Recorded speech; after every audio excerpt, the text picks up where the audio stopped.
looking into the eyes of a man the US considers a global terrorist. But he insists he's not.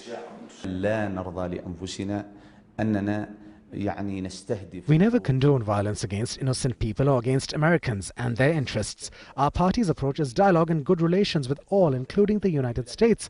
We believe that jihad in Islam should be resorted to only when extremely necessary, and that the original message of Islam was delivered through the word and not through the sword.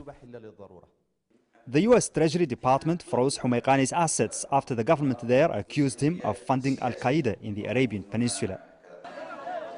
But Humaiqani believes the real reason behind the charge is his staunch campaigning against US drone attacks on civilian targets in Yemen. The latest attack took place on December 12, when US drones fired on a wedding convoy, killing 12 civilians and wounding over 50, including the bride.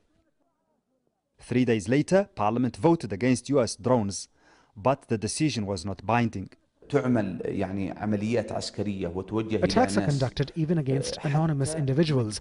The attackers don't know the names or the faces of their targets. They just call them suspects. It's very degrading to the Yemeni state and the Yemeni people, and it's a stark violation of the international humanitarian law. Rejection of drones could be the #1 point of consensus in Yemen at the moment.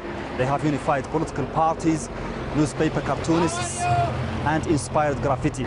And the message is one: drones have undermined Yemen's sovereignty, failed to destroy Al-Qaeda, but succeeded in creating a lot of hatred against the United States in this country. They don't kill Al-Qaeda.